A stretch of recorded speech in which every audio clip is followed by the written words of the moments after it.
इतना विश्वास रखना पड़ेगा आपको। कहते हैं एक बार एक साधक साधना कर रहा था पीपल के पेड़ के नीचे,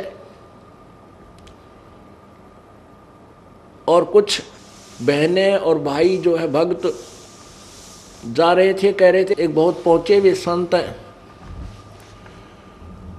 और भूत भविष्य की बता देते हैं, उनके पास जाते हैं सत्संग सुनने के लिए।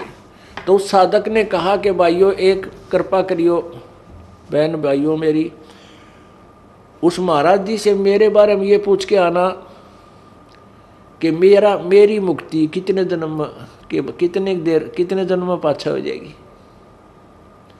कितने जन्म लगेंगे मेरी मुक्ति को। तो उन्होंने जाकर बताया तो महात्मा जी ने कहा कि उस साधक को मोक्ष प्राप्ति के लिए इतने जन्म लेने पड़ेंगे जितने पीपल का पत्ते, जिस वृक्ष के नीचे वो साधना कर रहा है उसी के पत्ते जितने हैं इतने जन्म लेने पड़ेंगे उसको, जब उसका मोक्ष होगा। अब उन बहनों और भाइयों ने रास्ता त्याग दिया, हम वहां से जाएंगे उस रास्ते से जहां पर वो साधक साधना कर रहा है, और उसको हम ये बताएंगे कि तू तेरा मोक्ष इस पीपल के पत्तों जितने जन्म ले लेगा जब होगा, कहीं उसका हार्ट अटैक ना हो जाए। इसलिए वह दूसरा साइड बदल कर दूर सी का 1 एकड़ दूरी का जान लग गए। तो साधक ने आवाज लगाई कि भगत जियो, ए बहनों सुनियो, अरे मेरी प्रश्न का उत्तर लाए क्या तुम, एक बार इधर तो आओ। तो उन्हें सोची भाई चल, हमने सोचा कि ध्यान देगा साधना में बैठा है, पर उसका तो नजर नहीं छिगवाएंगे और बतावेंगे। वो चले गए उसके पास, उन्होंने कहा कि महात्मा जी ने कुछ बताया मेरे बारे में। तो वो कहने लगे भक्त और भक्तमती के भगत जी के बतावा, हमने तो डर लग गया बताती आना।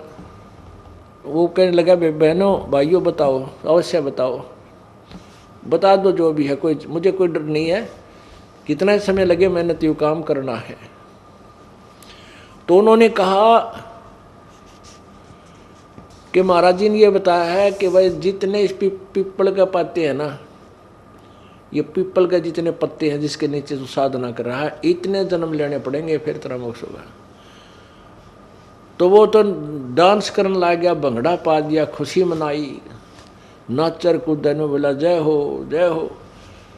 वो बोले रतन तो रोना चाहिए था, बेबेर बोली रतन तो रोना चाहिए था, तू आज खुशी मना रहा है। तो वो कहने लगा बहनों तुमने ना बेरा भाइयों, अरे इस झंझट का अंत तो आवेगा, कम से कम इतने पाछा आ जाएगा।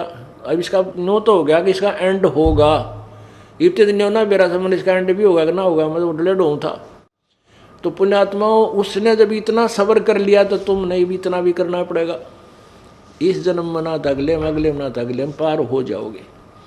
अगर सच्ची लगन से अंतिम श्वास तक केवल एक ही साधना और इसी परमेश्वर में और इस दास में श्रद्धा रही, यदि बाद में तुम कई ऐसे अनाड़ी और कर्महीन इंसान होते हैं, घर में थोड़ा सा सुख हो जाता है, गुरु जी को त्याग देते हैं, कहते भक्ति यही कर लेंगे, हम क्या फर्क पड़ा है। नहीं, परमात्मा कहते हैं कि मम संत मुझे जान मेरा ही स्वरूपम, मेरे संत को मेरा ही स्वरूप जानो।